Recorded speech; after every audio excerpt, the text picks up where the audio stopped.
तो सभी को मेरा गुड मॉर्निंग ऑल। तो आज हम लोग एमपीपीएससी के प्री के यूनिट 1 को स्टार्ट करने जा रहे हैं। ठीक है, एक नई सीरीज स्टार्ट कर रहे हैं जो कि इस साल हमारे बोल सकते हैं, ये पहले साल भी था पर कुछ टॉपिक्स इसमें नए ऐड हुए हैं। ठीक है, जैसे कि आप बोल सकते हो कि पहला जो सब यूनिट है जो कि आपका कॉन्सेप्ट्स एंड आइडियाज़ हैं, हम लोग उस पे ज़्यादा फोकस करेंगे क्योंकि अभी तक हम लोग जो पढ़ते आ रहे थे वो सब चीज़ें उसमें हैं। जो नई चीज़ें उसमें ऐड हुई है उस पे हम लोग अभी डिटेल में ज़्यादा पढ़ने की कोशिश करेंगे। ठीक है, जैसे प्राचीन और मध्यकालीन भारत के आप बोल सकते हो कि एडमिनिस्ट्रेशन के बारे में ये चीज़ आप पढ़ चुके हो। जो आप पहले से तैयारी करते आ रहे हो, जो नहीं भी आ रहा है तो उसको हम लोग आगे कवर करेंगे। पर जिन लोगों ने अभी तक वो चीज़ पढ़ी है वो इसमें काम आएगी, वो कहीं ना कहीं कनेक्ट करेगी। यहाँ पे ऐसा नहीं है कि बिल्कुल ही नया है और बिल्कुल ही वो एक तरीके से एमपीपीएससी ने एक नया टॉपिक आपके उसमें ऐड कर दिया, ऐसा कुछ भी नहीं है। कहीं ना कहीं उसमें आपने कुछ ना कुछ पढ़ा है, बस इसमें थोड़ा सा हमको डिटेल में पढ़ना पड़ेगा। ठीक है, वो चीज़ हम लोग यहाँ पे यही क्लेरिफाई करने की कोशिश करेंगे कि क्या पढ़ना है क्या नहीं पढ़ना है। क्योंकि ये चीज़ इतनी है कि आप पढ़ोगे तो उसमें पीएचडी हो जाएगी। जैसे वेद है तो वेद में आप पढ़ने बैठोगे तो वो कभी खत्म नहीं होने वाला है। अब वो आपका स्मार्ट वर्क है, अब आपको डिसाइड करना है कि यहाँ से क्वेश्चन बन सकते हैं और कहाँ से क्वेश्चन नहीं बनेंगे। ठीक है, सब कुछ भी नहीं पढ़ना है और जो भी पढ़ रहे हैं वो बहुत अच्छे से पढ़ना है क्योंकि ये स्लाइड में हम लोगों ने ज्यादातर हर टॉपिक्स को ब्रीफली अच्छे से और डिटेल में आपको एक्सप्लेन करके रखा है। ठीक है, ठीक है। तो सबसे पहली चीज हम लोग जो नए टॉपिक्स इसमें ऐड हुए सबसे पहले उसके बारे में एक ब्रीफ में समझ लेते हैं। ठीक है, तो सबसे पहले जो हमारा सब यूनिट है वो स्टार्ट किससे हो रहा है? संकल्पना एवं विचार, बोल सकते हैं कॉन्सेप्ट्स और आइडियाज। तो इस सब यूनिट में हम जो भी टॉपिक्स आगे पढ़ने वाले हैं उन सारे टॉपिक्स में हमको क्या देखना है कि उस टॉपिक का कॉन्सेप्ट क्या है, उसकी संकल्पना क्या है, और दूसरी चीज कि उसका विचार क्या है, उसके पीछे का आइडिया क्या है। ये चीज समझ में आ गई? ठीक है, और ये सारी की सारी चीजें किसकी अभी मॉडर्न इंडिया के बेसिस पे चल रहे हैं? प्राचीन भारत है या मॉडर्न आप बोल सकते हो कि आधुनिक भारत के बारे में पढ़ेंगे? प्राचीन भारत, क्योंकि हिस्ट्री के बारे में है ना, तो हिस्ट्री मतलब कि प्राचीन के पहले क्या हुआ है। ठीक है, ये सारी की सारी चीजें हमको इसमें देखनी है। तो जो भी टॉपिक्स हम लोग आगे करने वाले हैं उसमें आपको दो चीज हमेशा ध्यान रखना है कि हम जो टॉपिक कवर कर रहे हैं उसका कॉन्सेप्ट क्या है और उसका आइडिया क्या है। ये चीज क्लियर हो गई? तो वेद भी अगर हम इसमें वेद पढ़ने वाले हैं आगे तो वेद के कॉन्सेप्ट पढ़ेंगे और आइडियाज पढ़ेंगे। इससे ज्यादा हमको नहीं जानना है कि हम पूरा का पूरा उसको ब्रीफ में और डिटेल में कवर करते चले, इतना टाइम नहीं है हमारे पास। ये यूनिट का सब यूनिट है, ये चीज याद रखना आप लोग। और ये चीज अभी नई ऐड हुई है तो ये आपके लिए अपॉर्चुनिटी है कि इसके ये वाले इसके जो भी मटेरियल है वो किसी भी कोचिंग वाले के पास नहीं है और सब बच्चे पहली बार ही इसको पढ़ेंगे। तो आप जितने अच्छे से पढ़ोगे और चांसेस ज्यादातर है कि इसमें से क्वेश्चन बनने वाले हैं क्योंकि नई चीज ऐड हुई है तो एमपीपीएससी ने कुछ ना कुछ सोच समझ के की होगी। अब मैं इतना सा पूछने वाला हूं कि ये संकल्पना और विचार तो हो गया, और प्राचीन भारतीय ज्ञान परंपरा जो कि सबसे पहला टॉपिक है। ठीक है, भारतवर्ष है, वेद है, उपनिषद है, क्या ये हम लोग अब पहले से नहीं पढ़ते आ रहे हैं? पढ़ते आ रहे हैं। पर एमपीपीएससी ने ये वाली सब यूनिट को फिर से ऐड क्यों किया या अलग से इसको सब यूनिट क्यों बनाया? मतलब ऐड करा होगा ना कुछ सोच समझ के। एमपीपीएससी ने 2 साल पहले भी सिलेबस चेंज किया था, उस टाइम पे भी तो ये ऐड कर सकते। तो ऐसे तो है नहीं कि ये अभी ऐड कर, ये चीज अभी हुई है। तो आपने सोचने की कोशिश की, आपने सिलेबस तो देखा होगा ना, सबने 1 महीना हो गया लगभग। तो क्यों एमपीपीएससी ने ऐड करने की कोशिश की है या एमपी इसने ऐड किया है? क्या लगता है आप लोगों को? क्यों पहले जरूरत नहीं थी क्या? अभी क्यों रिसेंट में क्यों एकदम से जरूरत पड़ गई?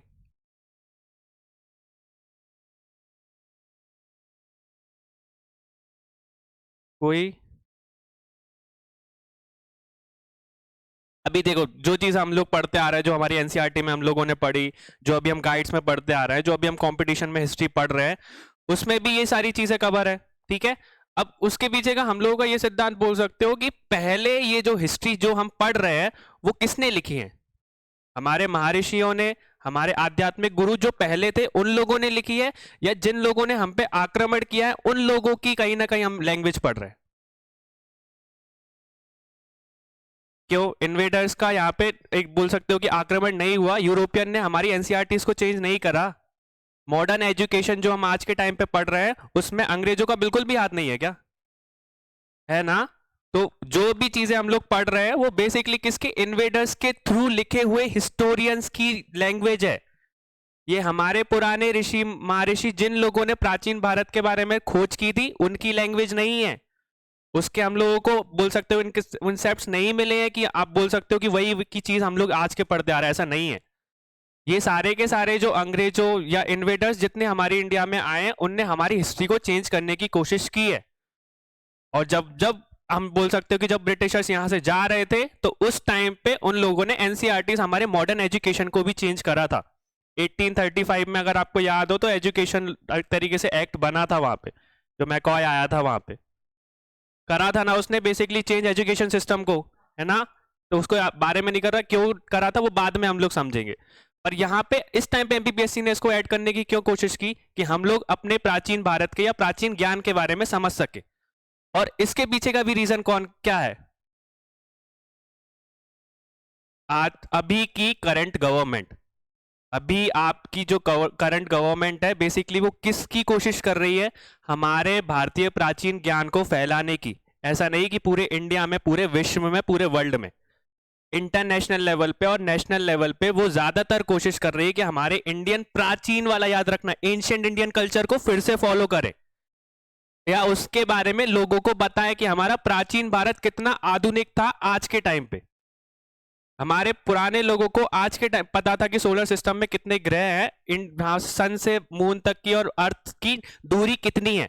उस टाइम पे आर्यभट्ट ने इसकी खोज कर दी थी, उन्होंने डिस्टेंस बता दी थी। तो वो तो बहुत साल पहले की बात है ना, 600 बीसी की बात कर रहे हैं हम लोग, 5th सेंचुरी और 6th सेंचुरी की बात कर रहे हैं। तो कितना अंतर आ गया है। करंट गवर्नमेंट का बेसिकली यही मोटिव है कि बेसिकली हमारे भारतीय ज्ञान परंपरा या जो भी प्राचीन भारत की जो सभ्यता है या बोल सकते हो कल्चर है, जो संस्कृति है, उसको फिर से हम उजागर कर सके।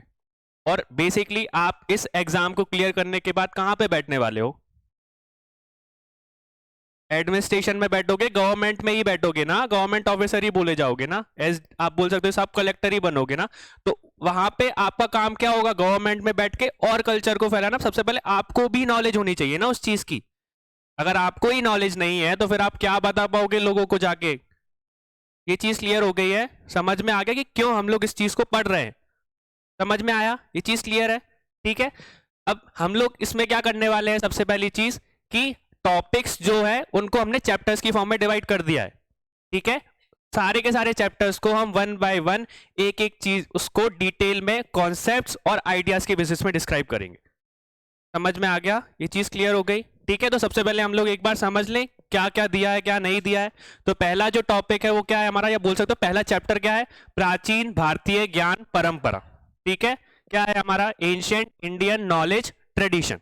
ये चीज क्लियर हो गई, जो हमारा क्या है, एंशिएंट इंडियन नॉलेज ट्रेडिशन या भारतीय ज्ञान की परंपरा, ठीक है। कैसी ज्ञान की परंपरा, किस टाइम की, प्राचीन भारत की, ठीक है। प्राचीन भारत में किस तरीके की ज्ञान परंपरा दी जाती थी या किस तरीके का ज्ञान उस टाइम पे परंपरा थी देने की। ये चीज क्लियर हो गई। एक एग्जांपल बता सकते हो प्राचीन भारत में किस तरीके की परंपरा चल रही थी एजुकेशन के मामले में। ये चीज हमने पढ़ी है ना महाभारत में, और बोल सकते हो कि रामायण में देखिए। तो उस टाइम पे स्कूल नहीं हुआ करते थे, ठीक है। बेसिकली वहां पे उस टाइम पे क्या होता था, गुरुकुल हुए करते थे, और गुरुकुल में भी क्या होता था, हम लोगों को गुरु के घर पे जाना रहता था, ठीक है। ये सारी की सारी चीजें हम लोगों ने आपके महाभारत में और आपने रामायण में देखी होगी। ये चीज क्लियर हो गई।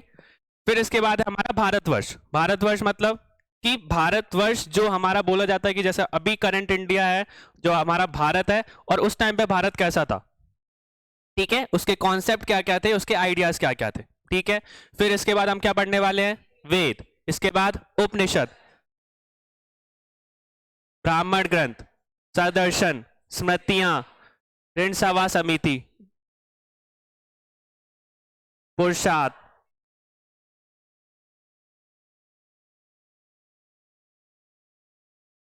ये चीज क्लियर हो गई। ये सारी की सारी चीजें अब हम लोगों को क्या करनी है, कवर करनी है एक एक टॉपिक के साथ। ये चीज क्लियर हुई, समझ में आया। और ये सारी चीजें जो कि अगले हमारे यूनिट का पार्ट है, ये हम सब पढ़ चुके हैं। किस चीज को, आधुनिक प्राचीन भारत को और मध्यकालीन भारत को। जिन लोगों ने भी पढ़ा है उसको यहाँ पे आके कहीं ना कहीं कनेक्ट करने की कोशिश जरूर करना, ये चीज याद रखना। ऐसा नहीं है कि ये बिल्कुल नहीं नया टॉपिक है, इसमें से इसमें कुछ कनेक्ट नहीं होगा, ऐसा नहीं है, सब इंटर रिलेटेड ही है। ये चीज क्लियर हो गई। देखो हमने यहाँ पे चैप्टर्स बना दिए, ठीक है, तो चैप्टर्स की फॉर्म में हम लोग स्टार्ट करेंगे। तो सबसे पहला चैप्टर हमारा क्या है, एंशिएंट इंडियन नॉलेज ट्रेडिशन। ये चीज क्लियर हुई। तो हमने अभी समझा क्या प्राचीन भारतीय ज्ञान परंपरा क्या है, तो प्राचीन भारत में किस तरीके की ज्ञान की परंपरा चल रही थी, उस चीज के बारे में हम लोगों को पढ़ना है। ये चीज क्लियर हो गई, ठीक है।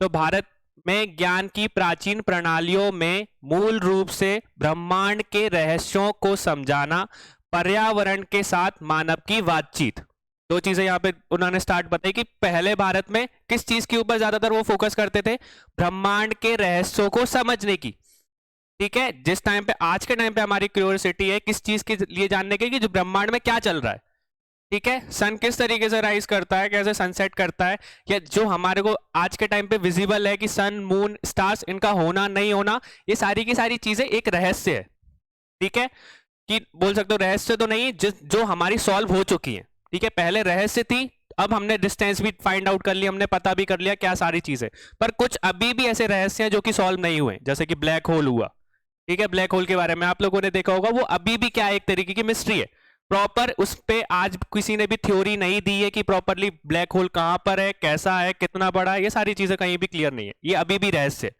और ये आज के लिए रहस्य, तो पहले के लोगों को पहले के लोगों के पास भी क्या थे, जिज्ञासा थी उसको जानने की। ये चीज क्लियर हुई, समझ में आया। और दूसरी चीज, पर्यावरण के साथ मानव की बातचीत। पहले के लोग कहां रहते थे, घरों में रहते थे, जंगल में रहते थे, जंगलों के आसपास में रहते थे, ऐसा नहीं है तो घर भी बनाते थे तो वो जंगल के पास में रहते थे, तो पर्यावरण के साथ उनका क्या था, बातचीत थी, उनका रहना। और उस टाइम पे वो लोग क्या थे, वो चीज भी उनके अंदर थी कि भैया उसको ज्यादा मतलब हार्म नहीं करना है एनवायरमेंट को, अगर आपने हार्म किया तो कहीं ना कहीं क्या होगी, हमारे लिए ही दिक्कत पैदा होगी। ये चीज क्लियर हो गई। फिर नेक्स्ट क्या है, जीवन का दर्शन। जीवन का दर्शन मतलब कि philosophy of life. Philosophy of life मतलब हमारी लाइफ की फिलॉसफी, हम कैसे जन्म लेते हैं, कैसे बड़े होते हैं, कैसा हमारा व्यवहार रहता है, और सबसे बड़ा जीवन का हमारा रहस्य क्या है, मृत्यु। अभी तक किसी को पता है चला कि मृत्यु कैसे होती है, ये भी अभी भी फिलॉसफी है ना, सब अपने अपने बारे में बताते हैं कि आत्मा निकलती है, ये सारी चीजें हमारी एक तरीके से क्या है, फिलॉसफी है लाइफ का, कि हमारा जन्म लेना, हमारा मरना, ये सारी की सारी हमारी लाइफ की फिलॉसफी है। ये चीज क्लियर हो गई, समझ में आया। नेक्स्ट क्या है, हमारे एनवायरमेंट के बारे में, कि हम किस तरीके से उसको कंजर्व कर सकते हैं, किस तरीके से उसको प्रिजर्व कर सकते हैं, वातावरण आपको पर्यावरण को कैसे बचा सकते हैं, ठीक है। ये सारी की सारी चीजें थी। साथ में क्या था, कला और सौंदर्य की बात होती थी, या आर्ट एंड क्राफ्ट की बात होती थी, और हमारी बाकी की चीजें कि हमारा कैसे विकास हो, ये इथिकल या मोरल वैल्यूज, मतलब कि सारे के सारे जो मानवीय गुण थे वो किस तरीके से उस टाइम पे उजागर थे, उस टाइम पे कैसे मॉरल वैल्यूज हुआ करती थी, कैसी इथिकल वैल्यूज हुआ करती थी। एथिक्स एक सब्जेक्ट है ना हमारा, ठीक है, तो उसमें भी हमको क्या पढ़ने हैं, हमारे मोरल वैल्यूज और एथिकल वैल्यूज के बारे में, उस चीज में आपको डीप में पढ़ना रहता है। तो यहां पर भी उसके बारे में पता है कि पहले प्राचीन टाइम पे, उस टाइम पे एथिकल वैल्यूज, मोरल वैल्यूज कैसी हुआ करती थी, मानवीय गुण कौन कौन से हुआ करते थे। ये चीज क्लियर हुई, समझ में आया।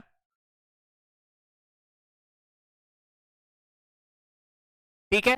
अब अगर हम इतिहास की झलकियां देखें तो सबसे पहली चीज, अब यहाँ पे ध्यान से समझना कि इसके बाद हम लोग टॉपिक्स को स्टार्ट करेंगे। अगर हमारे आप बोल सकते हो कि पास्ट का या अतीत की झलक देखें तो हमको किस में अपने उस टाइम पे झलक दिखती थी, सबसे पहली चीज थी दर्शन, फिलॉसफी, ठीक है। दूसरा था व्याकरण, तीसरा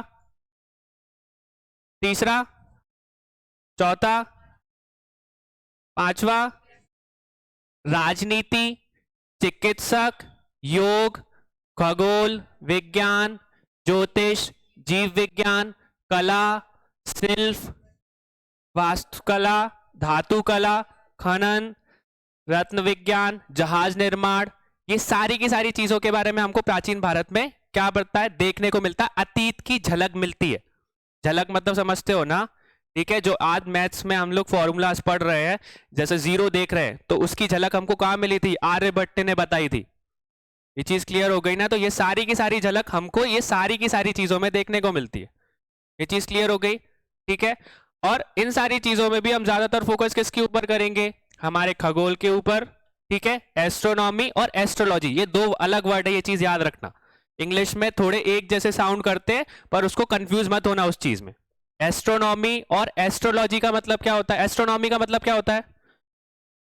स्पेस, खगोल विज्ञान बोल सकते हो, कि जो आपको विजिबल ऑब्जेक्ट्स हैं, जो कि आपको स्काई में देखने को मिलती है, सन, मून, प्लैनेट्स, ये सारी की सारी चीजों की उसकी स्टडी करना, ठीक है। और एस्ट्रोलॉजी का मतलब ज्योतिष ज्ञान, जो ज्योतिष आप देखते हो कि राशिफल वगैरह, ये सारी की सारी चीजें इसमें इंक्लूड हो जाएंगी। समझ में आ गया? ये चीज क्लियर है? अगर हम प्राचीन भारत की बात करें तो प्राचीन भारत में बोला जाता था कि भारत हमारा ज्ञान की भूमि है। ज्ञान की भूमि बोला जाता था ना, सोने की चिड़िया तो बोला जाता, पर उससे पहले ज्ञान की भूमि थी। सारे के सारे जो इन्वेडर्स आए थे, या इन्वेडर्स के साथ में जो जो बोल सकते हो कि हिस्टोरियंस आए थे, वहां इंडिया में क्यों आए थे? ज्ञान प्राप्त करने के लिए। बड़ी बड़ी आपने यूनिवर्सिटीज देखी होगी, विश्वविद्यालय देखी होगी। नालंदा जो सबसे बड़ी यूनिवर्सिटी थी, वहां से मतलब बोल सकते हो विश्व भर से लोग वहां पे पढ़ने के लिए आते थे। ये चीज क्लियर हो गई? ये चीज समझ में आ गया?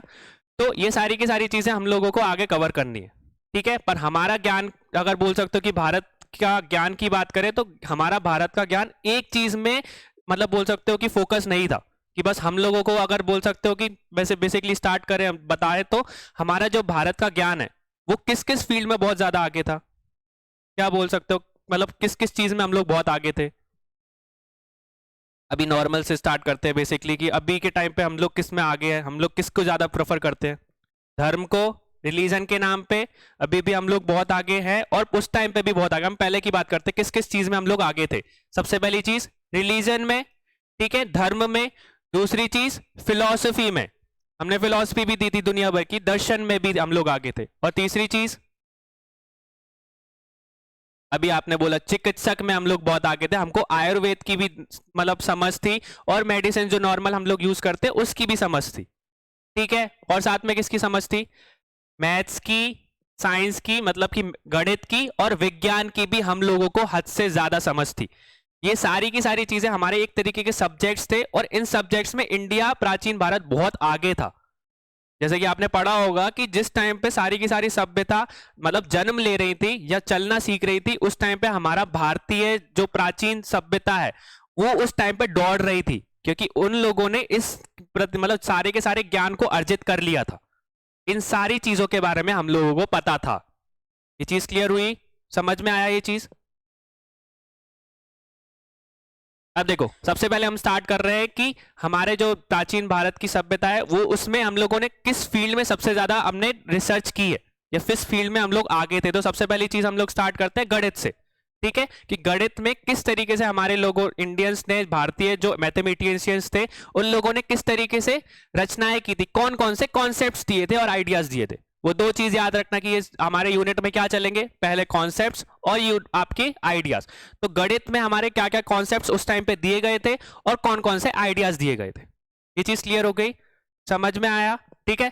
तो कौन कौन, सबसे पहले अगर हम बात करें तो सबसे पहले वो गणित, विज्ञान या ज्ञान की किसी अन्य शाखा की संस्कृति को आध्यात्मिक ज्ञान में बाधा नहीं माना जाता था। आध्यात्मिक ज्ञान समझते हो? आध्यात्मिक ज्ञान मतलब नॉर्मल जो ध्यान लगाना, मेडिटेट करना, भगवान की पूजा करना, ये सारी की सारी चीजें आध्यात्मिक ज्ञान में आएंगी। तो ऐसा नहीं था उस टाइम पे, आध्यात्मिक ज्ञान तो हम लोग करते ही थे, पर साथ में गणित की, विज्ञान की जो नॉलेज थी लोगों में, जो पढ़ने वाले थे, उसमें कभी भी बाधा नहीं माना गया। या महर्षि वगैरह जो भी आध्यात्मिक ज्ञान देते थे, वो कभी मना नहीं करते थे किसी से कि भैया गणित मत पढ़ो, विज्ञान मत पढ़ो। ऐसा नहीं था, उनको बाधा नहीं माना गया कि आध्यात्मिक, अगर वो लोग गणित और विज्ञान पढ़ लेंगे तो आध्यात्मिक ज्ञान को छोड़ देंगे, ऐसा नहीं है। ये चीज क्लियर हो गई? तो उस टाइम पे भी हमारे आध्यात्मिक ज्ञान को भी बहुत ज्यादा फोकस किया जाता था, और साथ में गणित, विज्ञान वाली चीजों पे भी हम लोग फोकस करके चलते थे। ये चीज क्लियर हो गई? समझ में आ गया? तो कभी भी हमारे बोल सकते हो कि गणित, विज्ञान, जो ज्ञान, जो आपकी शाखा है हमारी संस्कृति की, उनको आध्यात्मिक ज्ञान में कभी भी बाधा नहीं माना गया है, ठीक है। दोनों चीजें अपने अपने टाइम पे अच्छी थी, और जो भी बच्चे उस टाइम पे प्राचीन भारत में पढ़ते थे, वो दोनों के बारे में पढ़ते थे। ये चीज क्लियर हो गई? Jain also give importance to the culture of mathematics. Jain मतलब जो जैनिज्म था, उस जैनिज्म के बारे में हम लोग बात करें तो जैनिज्म का एक साहित्य है, ठीक है, वो सबसे पुराना साहित्य जैनिज्म का क्या है?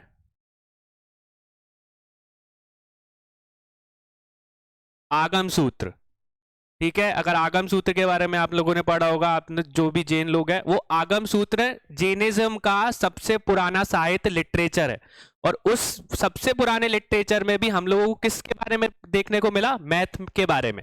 मैथ के आपके बोल सकते हो कि संख्या के बारे में देखने को मिला। उसमें काउंटिंग वगैरह थी, उसमें अर्थमेटिक जो जोड़ना घटाना, ये सारी की सारी चीजें उस लिटरेचर में इंक्लूडेड थी। ये चीज क्लियर हो गई। तो जैनिज्म के जो लिटरेचर है, ओल्डेस्ट लिटरेचर है, उसमें भी हमको किसका सबूत मिलता है? हमारी मैथमेटिक्स के कल्चर का। ठीक है, मैथमेटिक्स की संस्कृति का। ये चीज क्लियर हो गई। तो हम समझ सकते हैं कि उस टाइम पे सबसे पुराना आपका बोल सकते हो कि लिटरेचर है, तो उस टाइम पे मैथमेटिक्स लोगों को आती थी। समझ में आ गया ना? इसका यही कॉन्सेप्ट है कि बेसिकली सबसे पुराने आपके ग्रंथों में हमको अगर मैथ के बारे में पता चल रहा है, तो उससे क्या समझ में आता है कि उस टाइम पे भी मैथ्स थी भैया। हम लोग पढ़ रहे हैं आज तो पढ़ ही रहे हैं, उस टाइम पे भी लोग पढ़ते थे 5th सेंचुरी 6th सेंचुरी के टाइम पे। समझ सकते हो ना ये चीज की कितनी पुरानी चल रही है? हमारे मैथ और विज्ञान जो हम लोग आज के टाइम पे हम लोगों को जिसमें प्रॉब्लम आती है, वो उस टाइम से चलती आ रही है। ये चीज क्लियर हो गई, ये चीज समझ में आई। फिर नेक्स्ट क्या है? Even in the Buddhist literature. ठीक है, जैनिज्म के लिटरेचर में तो हमको सबूत मिला ही, साथ में हमको कौन से लिटरेचर में और मिला? बुद्धिज्म के लिटरेचर में मिला। ठीक है, और बुद्धिज्म के लिटरेचर में बेसिकली किस मैथ्स की कौन से सब्जेक्ट के बारे में बात की थी? अर्थमेटिक के बारे में। अर्थमेटिक मतलब समझते हो? ठीक है, हमारे अंकगणित। ठीक है, अंक का जो गणना करना होता है, वो सारी की सारी चीजें अर्थमेटिक में आती है। अंक गणित मतलब कि प्लस करना, माइनस करना, इंटू करना, डिवाइड करना, ये सारी की सारी चीजें हमको किस में मिली? बुद्धिज्म के लिटरेचर में देखने को मिली। समझ में आ गया? तो अगर आपसे क्वेश्चन पूछ लिया जाए कि इन निम्न में से किस में मैथमेटिक्स की बोल सकते हो कि झलक हमको देखने को मिली थी, तो दो याद रखना, अगर जैनिज्म है और दूसरा बुद्धिज्म है। ये चीज समझ में आ गई? ये चीज क्लियर है? ठीक है, जैसे हम लोगों ने अभी अभी वो समझा कि जैनिज्म का सबसे ओल्डेस्ट लिटरेचर क्या है? आगम है, तो बुद्धिज्म का भी तो होगा। किसी ने पूछा ही नहीं, तो बुद्धिज्म का सबसे पुराना लिटरेचर क्या है? त्रिपाठी का। ठीक है, त्रिपाठी का मतलब कि 3 बास्केट्स के बारे में, ये सबसे पुराना लिटरेचर है। उस लिटरेचर में हमको इसका सबूत मिलता है देखने को। ये चीज समझ में आ गई, ये चीज क्लियर हो गई। अब देखो यहां से भी मैं वही बोल रहा हूँ कि बीच में आपको खुद को क्वेश्चन बनाने पड़ेंगे। अगर बुद्धिज्म लिटरेचर लिखा है यहाँ पे, बुद्धिज्म लिटरेचर में भी आपको पता होना चाहिए ना कि अगर कौन सा लिटरेचर में दिया गया है। ये क्वेश्चन आपको खुद बनाने पड़ेंगे। आपको खुद से भी क्वेश्चन पूछने पड़ेंगे कि ये पॉइंट पढ़ने के बाद मैंने क्या सीखा। ये चीज क्लियर हो गई। ये सारे का सारे चीज आपके लिए होमवर्क है कि आप जब पढ़ोगे तो आपको भी समझ में आना चाहिए। बुद्धिज्म लिटरेचर तो पढ़ लिया बस, बुद्धिज्म लिटरेचर ऐसा नहीं है, फिर इसके बाद आपको पता भी तो होना चाहिए कौन से बुद्धिज्म लिटरेचर की बात हो रही है। ये चीज क्लियर हो गई। तो इस तरीके से हमको आगे पढ़ना है कि स्लाइड के साथ साथ जब हम उसको पढ़ रहे हैं तो ब्रीफ में वो सारी चीजें हमारी कवर हो जाए। ठीक है, क्योंकि हमारे को पता है एमपीपीएससी प्री अगर हम फोकस करके चल रहे हैं तो फैक्चुअल मतलब चीजों पे, फैक्चुअल इंफॉर्मेशन पे हमको बहुत ज्यादा ध्यान देना पड़ेगा, क्योंकि फैक्ट्स कहीं से भी आ सकते हैं, हम उसमें कुछ नहीं कर सकते। ये चीज क्लियर हुई? ठीक है, नेक्स्ट क्या है? हम अपने साइंटिस्ट के बारे में थोड़ा सा ब्रीफ में देख लेते हैं कि गणित में कौन कौन से मैथमेटिशियंस हुए हैं। ठीक है, गणितज्ञ हुए हैं। तो आर्यभट्ट के बारे में पढ़ा है हम लोगों ने। अगर जीरो के बारे में सुनते हो तो सबसे पहले दिमाग में क्या आता है? या गणित के उससे भी बेसिक में देखे होगे तो आर्यभट्ट हमारे दिमाग में आते ही हैं, समझ में आता है। अब आर्यभट्ट ने क्या करा था? एक किताब लिखी थी। ठीक है, उस किताब का नाम क्या था? आर्यभट्टिया। क्या नाम था?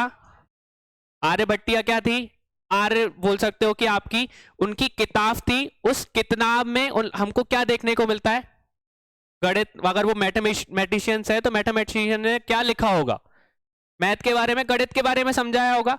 तो हम अगर आर्यभट्टिया की बात करें तो आर्यभट्टिया में कितने खंड हैं? 2 खंड है। ठीक है, खंड मतलब समझते हो? सेक्शंस हैं।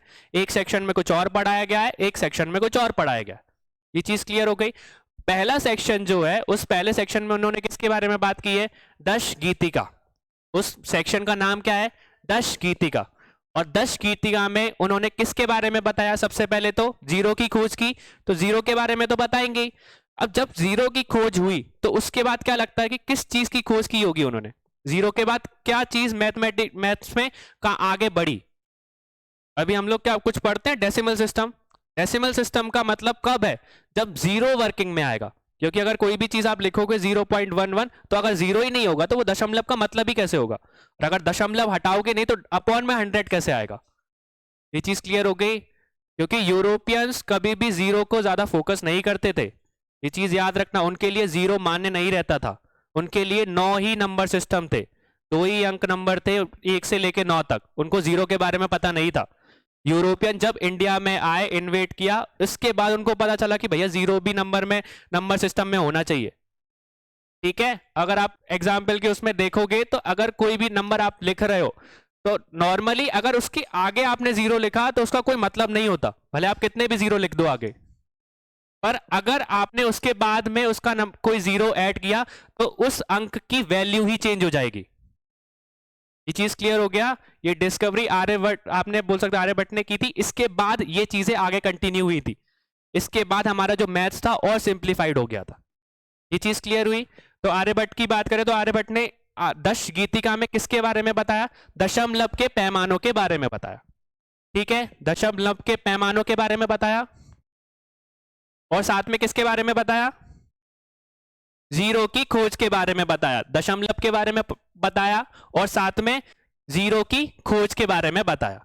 ठीक है, और तीसरी चीज क्या बढ़ाया उन्होंने? त्रिकोणमिति के, बोल सकते हो कि तत्व के बारे में बताया। त्रिकोणमिति मतलब ट्रिग्नोमेट्री। ठीक है, जिस टाइम जो आप पढ़ते होगे, जब आप 10th में होगे, तो बेसिकली सबको ट्रिग्नोमेट्री में प्रॉब्लम आई होगी, जब हमने उसको पहली बार पढ़ा था, साइन कॉस थीटा ये क्या ही है। ठीक है, उसकी खोज आर्यभट्ट ने कर दी थी 5th सेंचुरी में, ये चीज याद रखना। आर्यभट्ट ने ये सारी की सारी जो भी डिस्कवरीज की थी वो किस सेंचुरी में की थी? 5th सेंचुरी बीसी में, ये चीज याद रखना। ये चीज क्लियर हो गई। ठीक है, तो ट्रिग्नोमेट्री उस टाइम से चल रही है, समझ में आया? ठीक है, जैसा पहला सेक्शन जो था वो दश गीतिका था, और दूसरा क्या है? गणित है। ठीक है, गणित में क्या होगा? नॉर्मल, उसमें मैथमेटिक्स थी, जो ज्योमेट्री हम लोग पढ़ते हैं, विमान ज्योमेट्री, वो थी। ठीक है, दूसरी चीज बीज गणित के बारे में उन्होंने बताया था। ठीक है, बीज गणित मतलब अलजेब्रास, जो एक्स एंड वाई की फॉर्म में हम लोग पढ़ते हैं। ठीक है, उन्होंने उसके बारे में भी अपनी किताब में लिख दिया था। ठीक है, तो यहां से हमको क्या क्वेश्चन बन सकता है कि आर्यभट्ट ने किस किताब, पहले सबसे पहले किस किताब को लिखा था? तो पहले आर्यभट्टिया, और आर्यभट्टिया में भी उन्होंने कितने सेक्शंस बनाए थे? 2 सेक्शन बनाए थे। कौन कौन से? ठीक है, पहला था दश गीतिका, और दूसरा क्या था? दश गीतिका में अगर आपसे पूछ लिया जाए कि शून्य की खोज के बारे में किस सेक्शन में लिखा गया था या किस खंड में लिखा गया था, तो आपको दश गीतिका पता होना चाहिए। ये चीज समझ में आ गई। यहां से हमारे क्वेश्चंस बन गए, किताब के बारे में पढ़ लिया, उसके सेक्शंस के बारे में पढ़ लिया, आर्यभट्ट के बारे में थोड़ा सा ब्रीफ पढ़ लिया, उसको हम आगे भी कंटिन्यू करेंगे। ये चीज क्लियर हुई, समझ में आया सबको? नेक्स्ट क्या है हमारे? ब्रह्मगुप्त है। ठीक है, ब्रह्मगुप्त भी एक तरीके से हमारे मैथमेटिशियन है, और ब्रह्मगुप्त ने किस किताब को लिखा था? ब्रह्मस्पुत सिद्धिका। ठीक है, यहां से आपको पढ़ने में अगर दिक्कत आए तो ब्रह्मस्पुत सिद्धांत। ठीक है, ये चीज क्लियर हो गई। ब्रह्मस्पुत सिद्धांत में उन्होंने किसके बारे में बताया? मैथमेटिशियन, मैथ के बारे में ही बताया। उस मैथ में भी उन्होंने 2 थोड़े से सेक्शन कर दिए, एक में गणित के बारे में बताया और दूसरा कुटक के बारे में बताया। कुटक मतलब एक तरीके से बोल सकते हो कि लीनियर इक्वेशन इन 2 वेरिएबल पढ़ी है, लीनियर इक्वेशन इन 2 वेरिएबल पढ़ी है ना हमने, एक्स और वाई की फॉर्म में। तो लीनियर इक्वेशन को हम कैसे सिंप्लीफाई कर सकते हैं, उसके बारे में उन्होंने कुटक में बताया था। कैसे कर सकते हैं थोड़ा सा समझ लो।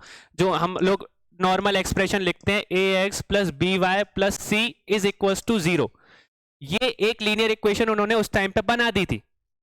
किस लिए बनाई थी? कि जो भी आगे की लीनियर इक्वेशन हम लोग सॉल्व करें, अलजेब्रास को सॉल्व करें, तो ये सारी की सारी एक्स एंड वाई की वैल्यू सिंप्लीफाइड हो जाए। समझ में आ गया? तो कुटक में अगर आपको थोड़ा सा बता दिया, मैथ वाले कनेक्ट कर पाएंगे कि आपने लीनियर इक्वेशंस को जो पढ़ा है उसकी उन्होंने सिंप्लीफाइड एक इक्वेशन बना के दे दी थी उसमें। समझ में आ गया? तो यहां से अगर क्वेश्चन बनना चाहे तो ब्रह्मपुत्र की किताब का नाम क्या है? ब्रह्मस्पुत सिद्धांत। क्लियर है? यहां पे समझ में आ गया सबको? ठीक है, इसके बाद भास्कर द्वितीय ने 2 अलग अलग रचनाएं लिखी। ठीक है, अगर भास्कर सेकंड 2 थे, भास्कर 1 भी थे और भास्कर द्वितीय भी थे। ठीक है, भास्कर द्वितीय ने किसके 2 अलग अलग रचनाओं के बारे में लिखा? पहली रचना क्या थी उनकी? लीलावती, जिसमें उन्होंने किसके बारे में समझाया? गणित के बारे में। और दूसरी क्या थी? द्विज गणित। द्विज गणित में उन्होंने किसके बारे में बताया? बीज गणित के बारे में। ठीक है, इस समझ में आ गया हमारे इन्होंने कौन कौन से कॉन्सेप्ट दिए थे, हमने ये चीज क्लियर कर ली। ठीक है, उनके आइडियाज के बारे में भी हमने यहाँ पे समझ लिया। समझ में आया यहां तक सबको? क्लियर है? अब आगे बात करते हैं। तो क्या है, द सिंबल और zero was discovered by Aryabhatta 1, या बोल सकते हैं कि शून्य की प्रतीक की खोज किसने की थी? प्रथम ने। ठीक है, और उन्होंने क्या करा? In connection with the decimal expression of system, किसके बारे में? संख्याओं को किसके बारे में समझाया? दशमलव प्रतीक के बारे संबंध में उन्होंने उसको अपना डिस्क्राइब किया। मतलब कि जब जीरो की उन्होंने खोज करी, जीरो की खोज के जस्ट बाद उन्होंने किसके बारे में समझाया अपनी बुक में? दशमलव के बारे में। सबसे पहले जीरो आया, फिर जीरो के बाद उन्होंने डेसिमल सिस्टम और दशमलव के बारे में खोज की और बताया कि नंबर को हम 0.11 की फॉर्म में भी लिख सकते हैं। ये चीज क्लियर हो गई? समझ में आ गया? ठीक है, नेक्स्ट आर्यभट्ट 1 ने और क्या बोला था कि रिक्त स्थानों को एक वृत्त से भरना चाहिए। वृत्त मतलब समझते हो? सर्किल से, और जिसको हम लोग किसके नाम से जानते हैं? शून्य जैसे, जो कि शून्य जैसा लगता है। मतलब उन्होंने नाम दे दिया था कि इसको हम शून्य बोलेंगे या जीरो बोलेंगे। ये चीज क्लियर हो गई? अब इतना याद रखना कि आर्यभट्ट ने डिस्कवरी तो की थी, पर उसका कभी चित्रण नहीं किया था। उन्होंने जो भी चीज लिखी थी उसका चित्रण नहीं बताया था कि जीरो इस तरीके से ही होना चाहिए। उन्होंने बस इतना बोल दिया था कि वृत्त के में भरना चाहिए, ठीक है, वृत्त की शेप में होना चाहिए। पर उसको, उसका सही चित्रण किसने किया था? भास्करा 1 ने किया था। ठीक है, भास्करा 1 की जो किताब है उसमें हमको जीरो का चित्रण देखने को मिलता है। इतना याद रखना ये दोनों कनेक्शंस में। उन्होंने डिस्कवरी कर दी थी, उन्होंने बता दिया था, पर उन्होंने उसका सही से चित्रण नहीं किया था कि जीरो को कैसे हम लोग लिख सकते हैं या कैसे बोल सकते हैं। उसका आपका बोल सकते हो चित्रण हमको कहां देखने को मिलता है? भास्करा 1 की किताब में। उसके बारे में हमको नहीं बताया, बस इतना याद है कि उन्होंने उसका चित्रण जरूर किया था। समझ में आ गया? भास्करा 2 याद रखने की भास्करा 2 ने अलग थे और भास्करा 1 अलग थे। भास्करा 1 ने आर्यभट्ट के जीरो का चित्रण किया था और भास्करा 2 ने दो सेक्शंस के दो आपके खंड लिखे थे गणित के। ये चीज समझ में आई? ये चीज क्लियर है? ठीक है, अब देखो, जब जीरो की खोज हुई, जब डेसिमल सिस्टम दशमलव वाला आपका कॉन्सेप्ट मैथ्स में आया, तो वो क्या करेगा? आपकी मैथ्स की जो सारी की सारी प्रॉब्लम्स थी, मैथ्स को आसान करेगा या और मतलब डिफिकल्ट बना देगा? आसान करेगा। तो जीरो की खोज के बाद हमारे मैथमेटिकल कैलकुलेशन में क्या आया? क्रांति आई। ठीक है, हम गणित को और अच्छे से समझ पाए, और जीरो और डेसिमल सिस्टम के आने के बाद ये मैथ्स के सारे जो इक्वेशंस हैं, जो भी प्रॉब्लम्स हैं, वो कैसी हो गई? सिंप्लीफाइड हो गई, सारी की सारी सरल बन गई। ये चीज क्लियर हो गई? क्योंकि आप समझ सकते हो कि अगर जीरो अगर नंबर सिस्टम में नहीं होगा तो आपको प्रॉब्लम आएगी कि नहीं आएगी? किसी भी अंक को अगर आपको 100 लिखना है या आप बोल सकते हो 110 लिखना है, तो वो जीरो ही नहीं होगा, तो कैसे समझोगे? समझ सकते हो ना वो सारी चीजें कि जीरो अगर नहीं होता तो कितनी प्रॉब्लम हो सकती थी, और जीरो के आने के बाद कितनी प्रॉब्लम सॉल्व हुई होंगी। तो वही चीज थी कि वास्तव में गणित गणना में एक क्रांति ला दी। किस चीज ने ला दी? जीरो की खोज ने, जो कि किसने की थी? आर्यभट्ट ने की। समझ में आया यहां तक? ये चीज क्लियर है? अभी तक ज्ञान सबसे पुराना गणित ग्रंथों में बोध, ध्यान, अपस्थम और कत्यान के अगर आपसे कोई पूछे कि मैथमेटिकल टेक्स्ट में सबसे पुराना कौन सी बुक का नाम क्या है, तो उसको आपको याद रखना है कि सुलभ सूत्र एक किताब का नाम है। वो किसकी किताब है? मैथमेटिकल टेक्स्ट, मतलब गणित की सबसे पुरानी किताब है, ये चीज याद रखना। जो कि किसने लिखी थी? बोधयान ने लिखी थी, अपस्तंभ ने लिखी थी और कत्यान ने, तीनों ने मिलकर लिखी थी। ये चीज क्लियर हुई? ये आपके बोलोगे कि अगर सुलभ सूत्र है ना, दोनों तरीके के क्वेश्चन पूछ सकते हैं कि मैथमेटिकल टेक्स्ट में गणित के उसमें सबसे पुरानी किताब कौन सी है, तो सुलभ सूत्र। ठीक है, और अगर आपसे पूछ लेगा कि सुलभ सूत्र किस मतलब किस ज्ञान में या किस सब्जेक्ट का हिस्सा है, तो मैथ्स आपको पता होना चाहिए। दोनों तरीके के क्वेश्चन बन सकते हैं। सुलभ सूत्र का आप बोल सकते हैं कि सब्जेक्ट के बारे में, विषय के बारे में भी पूछ सकते हैं कि विज्ञान से रिलेटेड है या आपका मैथ से रिलेटेड है, यहां से दोनों क्वेश्चन बनते हैं। ठीक है, अगर आपसे अभी कोई पूछे तो मैथमेटिकल टेक्स्ट में सबसे पुरानी बुक कौन सी मिली है हमको, तो सुलभ सूत्र मित्री। समझ में आया? क्लियर है? दिख रहा है सबको? समझ में आया? अब नेक्स्ट चीज, सुलभ सूत्र में हमको और क्या देखने को मिला? बेसिकली ट्राइंगल्स के टाइप्स के बारे में पता चला। ट्राइंगल्स के टाइप होते हैं ना, जैसे हम लोगों ने पढ़े थे। पहला क्या होता है? क्वाड्रिलेटरल, बोल सकते हो कि जो सब जिसकी सारी साइड इक्वल होती है। ठीक है। दूसरा है आपका आइसोसेलेस, जिसकी दो साइड इक्वल होती है, एक अलग होती है, और एक होता है स्केलेन ट्राइंगल, जिसमें तीनों साइड अलग अलग होती है। समझ में आ गया। शुल्ब सूत्र में अगर पूछे कि कौन सा आइडिया उसमें ज्यादा बेसिकली बताया गया था, तो उसमें ट्राइंगल्स के टाइप के बारे में बता दिया था, ट्राइंगल्स के कौन कौन से टाइप्स हो सकते हैं, जो कि हम आज की किताब में पढ़ते हैं, इक्विलेटरल, आइसोसेलेस और स्केलेन ट्राइंगल। ये चीज क्लियर हुई, समझ में आया। तो यहाँ पे हम लोगों ने क्या पढ़ा अभी तक, सारा का सारा एक बार रिवाइज करेंगे कि मैथ्स के जो भी कॉन्सेप्ट्स थे और आइडियाज थे, हमने यहाँ पे इस चीज को कवर करा। ठीक है, तो सबसे पहले हम लोगों ने इस आइडिया में किसके बारे में पढ़ा, आर्यभट्ट के बारे में, कि आर्यभट्ट ने एक किताब लिखी थी जिसको हम लोग क्या बोलते हैं, आर्यभट्ट की किताब का नाम आर्यभट्टिया। ठीक है, और आर्यभट्टिया में कितने खंड थे, 2 खंड थे। पहले खंड कौन सा था, दशगीतिका, और दूसरा, ठीक है। इसके बाद हम आगे बढ़े तो किसके बारे में पढ़ा हम लोगों ने, ब्रह्मगुप्त के बारे में। तो ब्रह्मगुप्त में हम लोगों ने देखा कि उनने किस किताब को लिखा था, ब्रह्मस्फुट सिद्धांत। ठीक है, और इसके बाद फिर हम लोगों ने देखा कि हमारे भास्करा टू ने कौन सी किताब को लिखा। ठीक है, ये चीज क्लियर हुई, लीलावती और दूसरी आपकी ध्वजगढ़। नेक्स्ट है हमारे, इसके बाद फिर वो सारी की सारी चीजें कि आर्यभट्ट के जीरो का चित्रण किसने किया था, भास्करा 1 ने किया था। ये चीज क्लियर हुई, और ये सारी की सारी चीजों के आने से हमारा क्या हुआ, मैथमेटिशियन में एक क्रांति आई।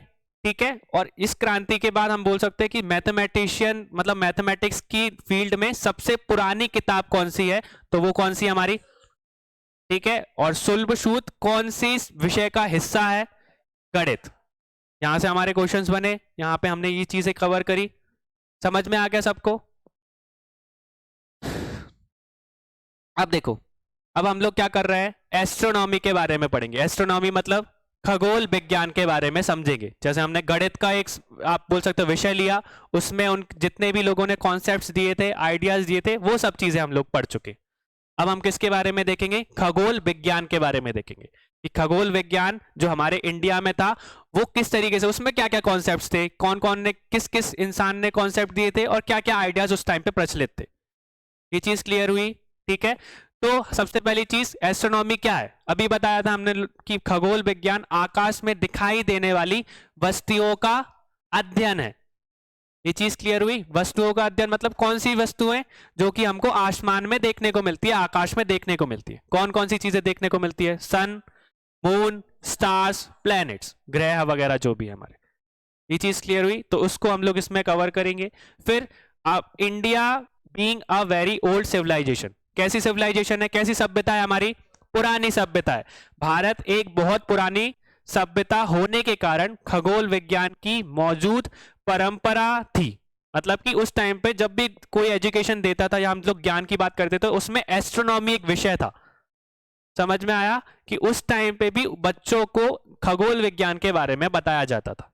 कि खगोल विज्ञान एक तरीके से देखोगे तो विज्ञान का ही एक पार्ट है ना, साइंस में ही आता है ना ये सारी चीजें। तो विज्ञान में भी हमारा जो देश है, प्राचीन भारत है, वो बहुत आगे था। ठीक है, तो खगोल विज्ञान के बारे में आगे था, और जो की चीजें हमको किसमें देखने को मिलती है, किसमें देखने को मिलती है, वेद और अन्य चीजों में देखने को मिलती है। किसकी चीज, खगोल विज्ञान के कुछ कॉन्सेप्ट्स और आइडियाज हमको वहां पे देखने को मिलते हैं। समझ में आया। इसके बाद अब जो भी हम बोल सकते हैं कि आपके जो भी आपके साइंटिस्ट हैं, उन लोगों ने, एस्ट्रोनॉमिस्ट हैं, उन लोगों ने बहुत सारी डिस्कवरीज दी होंगी, कुछ कुछ अचीव किया होगा। उन एस्ट्रोनॉमिस्ट की क्या क्या अचीवमेंट रही है उसके बारे में हम लोग देखते हैं। तो सबसे पहले एस्ट्रोनॉमी में किस चीज की खोज की गई, कैलेंडर की। उन्होंने क्या बनाना सीख लिया, कैलेंडर बनाना सीख लिया। ठीक है, और कैलेंडर बनाने के साथ उन्होंने क्या करा, विश्वसनीय समय पालन उपकरण तैयार कर लिया। मतलब कि एक तरीके से इस टाइम पे तो हमारे पास में वॉच है, उस टाइम पे वॉच हुआ करती थी क्या, तो उन्होंने ऐसा इंस्ट्रूमेंट बना दिया था जिससे हम लोग समय को नाप सकते हैं, टाइम को कीप कर सकते हैं, कि हमको देख सकते हैं कि अभी कितने बज रहे हैं, 4 बज रहे हैं। और सन को बेसिकली अगर देखो कि बहुत पहले के लोग मतलब सूरज को देख के समय बता देते कि अभी कितना बज रहा है, अभी 4 बजने वाले हैं, मतलब सूरज उदय होने वाला है या ढलने वाला है। वो आसमान को देख के, सूरज की दिशा को देखकर वो समय को बता देते थे। ठीक है, तो अगर हम एस्ट्रोनॉमिस्ट की बात करें तो जो खगोल विज्ञान के लोग थे, उन लोगों ने किसकी डिस्कवरी की, क्या क्या पहली सबसे पहले उनकी अचीवमेंट क्या थी, कैलेंडर बनाना। ठीक है, उन्होंने कैलेंडर बना दिया, और जो भी समय पालन के उपकरण है, इंस्ट्रूमेंट्स है, उनको बना लिया कि नॉर्मली उनको पता चल जाए कि अभी कितना बज रहा है। ये चीज क्लियर हुई। सेकंड क्या है, ग्रहण जैसी खगोलीय घटनाओं को घटित होने का समय और अवधि के भविष्यवाणी करना। ग्रहण मतलब कि अभी जो हमारे सूर्य ग्रहण और चंद्र ग्रहण जो होते हैं, उन ग्रहण के बारे में पता करना कि अगला सूर्य ग्रहण कब होने वाला है, अगला चंद्र ग्रहण कब होने वाला है। ठीक है, ये चीज समझ में आ गई। ग्रहण को इंग्लिश में क्या बोलते हैं?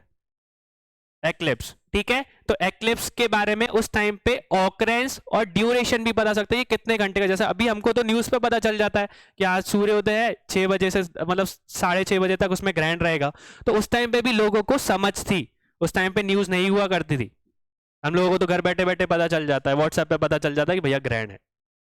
ये चीज क्लियर हो गई।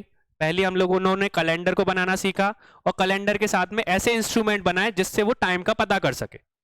ठीक है, दूसरी चीज किसके बारे में उन्होंने पढ़ाई, मतलब उस अचीवमेंट थी कि ग्रहण को बताना सीख लिया कि कितने टाइम तक ग्रहण रहेगा और कब पड़ेगा। अगर आज पड़ गया तो अगला चंद्र ग्रहण या सूर्य ग्रहण कब होगा। ये चीज क्लियर हुई। तीसरी चीज, ग्रहण के समय का अध्ययन रखना, आकाश में कुछ तारों को देखना। ठीक है, कुछ तारों को देखकर भी बेसिकली वो ग्रहण के बारे में बता देते थे। ये सारी की सारी चीजें हम लोगों ने यहाँ पे अचीवमेंट में देखी। ठीक है, और आखिरी अचीवमेंट क्या थी? Observing the sun, moon and planets. ऐसे बहुत सारे इंस्ट्रूमेंट जो हम लोग आज के टाइम पे टेलीस्कोप वगैरह यूज करते हैं, उस टाइम पे भी कुछ ऐसे इंस्ट्रूमेंट हमको देखने को मिलते थे जिससे वो प्लैनेट्स को देख, मतलब सन को देख पाते थे, मून को देख पाते थे और प्लैनेट्स को देख पाते थे और ऑब्जर्व करते थे कि आज यहाँ पे दशा है, आपकी डायरेक्शन फिर चेंज कहाँ होने वाली है। तो ये सारे के सारे अचीवमेंट्स हमने एस्ट्रोनॉमिस्ट की अचीवमेंट बुक में देखा। ठीक है, उनकी क्या क्या अचीवमेंट्स रही हैं, ये सारी की सारी हमारी 4 अचीवमेंट थी। बेसिकली अगर देखोगे तो 2 ही है। सबसे पहली चीज कैलेंडर बनाना, कैलेंडर के बाद उनको समय का पालन का एक तरीके से उपकरण या इंस्ट्रूमेंट बना देना। ठीक है, और दूसरी चीज ग्रहण के बारे में पता कर लेना कि कब ग्रहण पड़ने वाला है। क्योंकि अभी तो हम लोग बोलते हैं कि ग्रहण को देखोगे तो बेसिकली आपकी अभी बहुत सारी ऐसी प्रचलाएं, मतलब बोल सकते हो कि सारी की सारी ग्रहण के बारे में अलग अलग बातें चलती रहती है। ग्रहण को ऐसे डायरेक्टली नहीं देखना चाहिए, उसमें रहना नहीं चाहिए। पानी आप देखोगे घर पे हमारे इधर की, अगर ग्रहण पड़ जाता है तो पूरे घर को धो देते हैं। ठीक है, अगर पानी भरा है तो वो पानी को भी नहीं पीते हैं। तो ये सारी चीजें हमारी सभ्यता में या आध्यात्मिक ज्ञान में, पर इसके पीछे भी विज्ञान है, ये चीज याद रखना। जो खगोल विज्ञान हम लोग पढ़ रहे हैं, उस खगोल विज्ञान में आत्मिकता भी आज के टाइम पे हम लोग यूज करते हैं, हमारे कल्चर में वो चीज है, और साथ में इसका विज्ञान में भी कहीं ना कहीं मतलब है, ये चीज याद रखना। ठीक है, ये इंटर रिलेटेड है। आज के टाइम पे हम लोग अगर बोल सकते हो कि अगर नॉर्मल एग्जाम्पल दूं तो अगर आप पूजा करते हो या घर से कभी भी आप बाहर निकलते हो तो आपकी मम्मी सबसे पहले टीका लगाती होगी। ठीक है, अगर मंदिर में जाओगे तो सबसे पहले वहां पे टीका लगाने की प्रथा है। ये हमारी संस्कृति है, एक तरीके से बोल सकते हो, पर संस्कृति के साथ में विज्ञान भी है ना, है ना। लगाने से क्या होता है? टीका लगाने से कुछ होता है?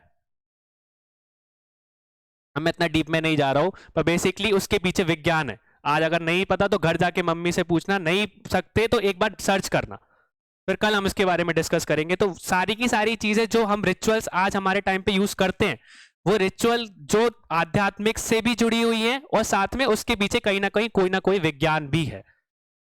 ये चीज क्लियर हो गई, समझ में आया? ठीक है, अब देखो, बहुत सारे मैथमेटिशियंस हैं और बहुत सारे साइंटिस्ट हैं जिन्होंने प्राचीन भारत में अपनी अपने प्राचीन, मतलब ज्ञान के बारे में बताया है। ठीक है, तो हमको ये मैथमेटिशियंस के बारे में पढ़ना है एक एक करके, और ये टॉपिक याद रखना कि मेंस में भी कहीं ना कहीं कनेक्ट होगा, क्योंकि बहुत सारे उसमें फेमस आपके मैथमेटिशियंस और साइंटिस्ट के बारे में भी हम लोग यहाँ पे कवर कर देंगे। ठीक है, तो उसको ब्रीफली हम लोगों को समझना है कि उन लोगों ने क्या क्या कॉन्सेप्ट्स दिए। जैसे कि हमने आर्यभट्ट के बारे में पढ़ा तो वो बहुत ब्रीफ था, एक चीज बता दी, जीरो के बारे में बता दिया, दशमलव के बारे में बता दिया। यहाँ पे हमको ये सारे के सारे मैथमेटिशियंस जो हैं और उनके बारे में हमको थोड़ा सा डीप पढ़ना पड़ेगा। एक एक करके हम लोग स्टार्ट करेंगे उस चीज को। समझ में आया? तो वही चीज है, सबसे पहले याद रखना कि अगर बौद्ध ध्यान की बात करें तो उन्होंने कौन कौन से कॉन्सेप्ट दिए, बस वही चीजें हम लोगों को पढ़नी है। उनके जन्म के बारे में वो सारी चीजें हम लोग नहीं पढ़ रहे हैं। उन्होंने ये नहीं बोला उस चैप्टर में कि सब कुछ पढ़ो उनके बारे में। उन्होंने क्या बोला है? कॉन्सेप्ट्स पढ़ना है और साथ में उनके विचारों के बारे में पढ़ना है कि उन्होंने कौन कौन से विचार दिए हैं। ये चीज क्लियर हुई? तो सबसे पहले हमारे, अब बोल सकते हो कि साइंटिस्ट का नाम क्या है? बौद्ध ध्यान। और दोनों मतलब साइंस की फील्ड में और मैथ की, गणित की फील्ड में, दोनों में ही इन लोगों का हाथ है। ठीक है, पहले है हमारे दूसरे, तीसरे, चौथे भास्कराचार्य, गंभीर, नागार्जुन, सुश्रुत, पतंजलि, और ये ऐसे सारे के सारे जो प्राचीन भारत के वैज्ञानिक हैं, उन वैज्ञानिकों के बारे में हम लोगों को पढ़ना है। ये चीज क्लियर हो गई। तो सबसे पहले स्टार्ट करें हम लोग। तो सबसे पहले कौन है? बोधायन है।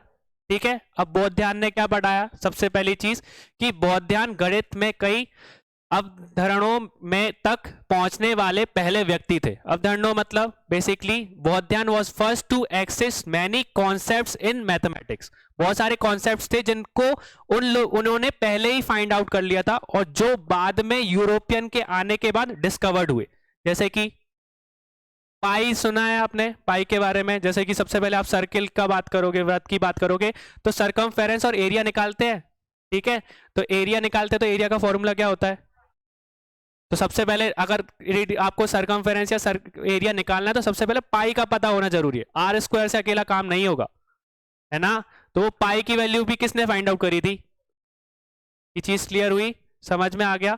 तो इसके बाद अगर आप बात करोगे, the value of pi was first calculated by him. मतलब पाई की वैल्यू को सबसे पहले कैलकुलेट करा था। जैसे पाई की वैल्यू होती है ना, क्या होती है?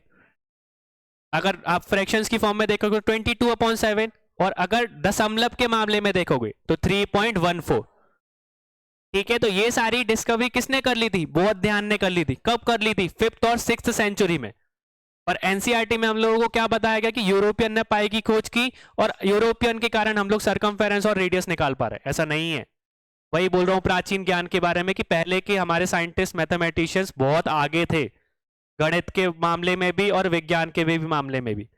बस हम लोगों को पता कब चला? जब यूरोपियन ने किताब लिखना शुरू करा, और वो किताब हम आज के टाइम पे पढ़ते हैं, और वो एनसीईआरटी जो आपने सारे के सारे पाइथागोरस थ्योरम्स हैं जिस पाइथागोरस ने लिखी है, वो आगे हम लोग देखेंगे कि उसकी डिस्कवरी भी हमारे वैज्ञानिकों ने पहले ही कर ली थी। ये चीज समझ में आ गई? बस पता हम लोगों को कब चला? जब यूरोपियन हमारे पास में आए, जब प्रिंटिंग की एक बोल सकते हो प्रिंटिंग कल्चर स्टार्ट हुआ। ये चीज क्लियर हुई? ठीक है, तो हमारे बोधायन ने सबसे पहले किसको एक्सेस, मतलब बहुत सारे कॉन्सेप्ट्स को क्लियर करा था। ठीक है, और साथ में उन्होंने किसकी वैल्यू फाइंड आउट करी थी? पाई की वैल्यू। ये चीज याद रखना। ठीक है, तो बोधायन ने किसकी वैल्यू को फाइंड आउट करा था? और पाई की वैल्यू कैलकुलेट करने के बाद हमारा किस किस चीज को फाइंड आउट करना बहुत आसान हो गया? वृत्त की क्या क्या चीजें? सरकमफेरेंस और एरिया। ये चीज समझ में आ गया? क्षेत्रफल या बोल सकते हो परिधि। तो इन चीजों को निकालना हमारे लिए क्या हो गया? बहुत ज्यादा आसान हो गया। किसके आने के बाद? पाई की वैल्यू के आने के बाद। समझ में आया ये सारी चीजें? अब what is known today as a Pythagoras theorem is also found in Baudhayana Sulba Sutra. हमने पढ़ा था सोल्व सूत्र क्या है? ठीक है, एक क्या है? मैथमेटिशियन की एक ग्रंथ है, जिस सबसे पुरानी बुक है।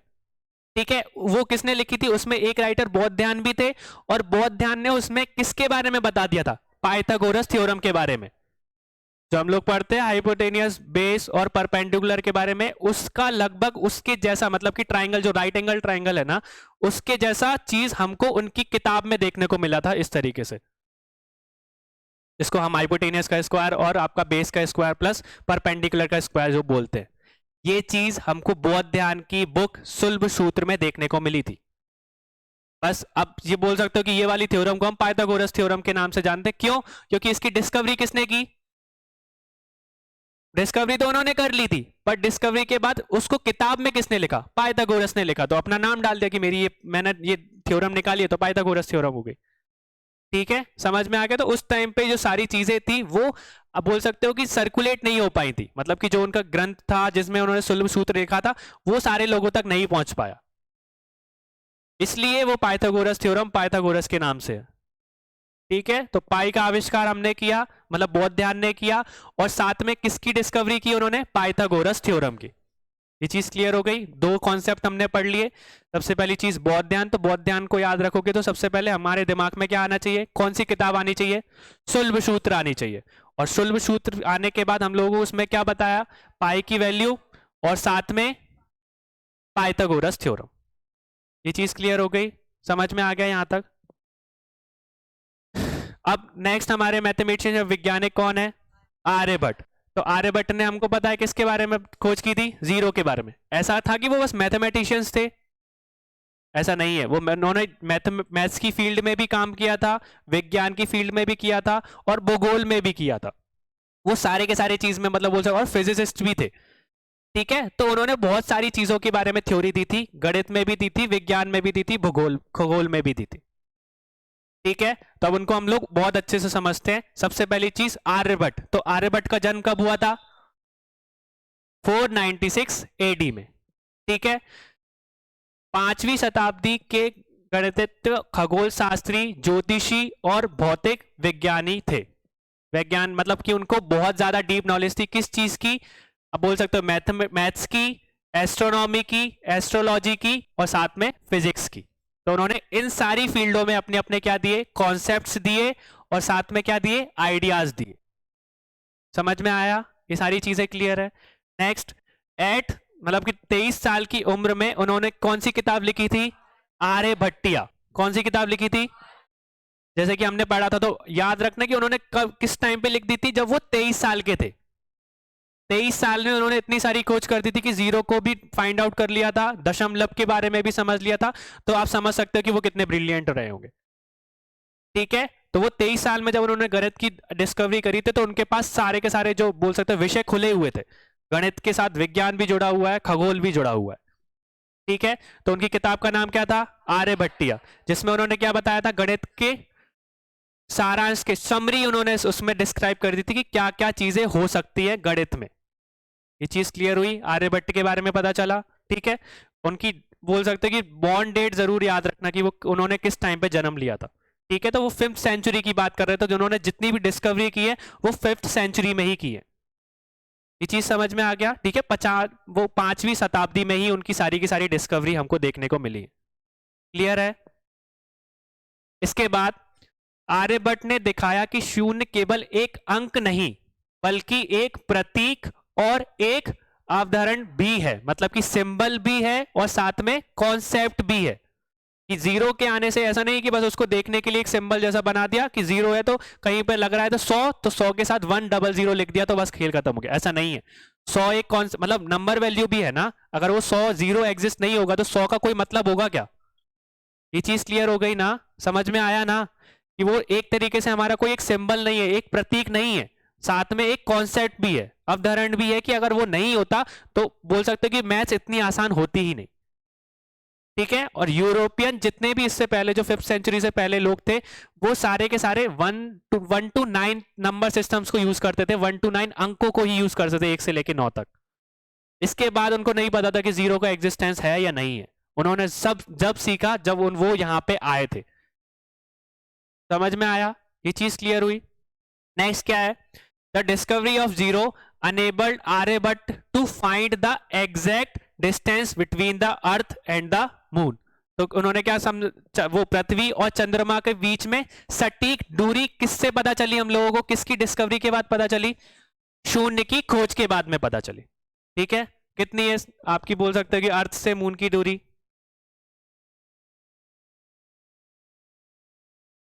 अराउंड 4 लाख किलोमीटर के आसपास में है। अगर एग्जैक्ट देखोगे तो 3,84,400 किलोमीटर है।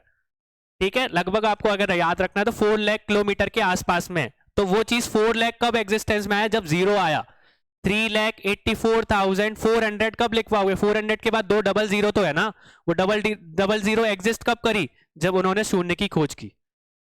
ये चीज क्लियर हो गई? समझ में आ गया?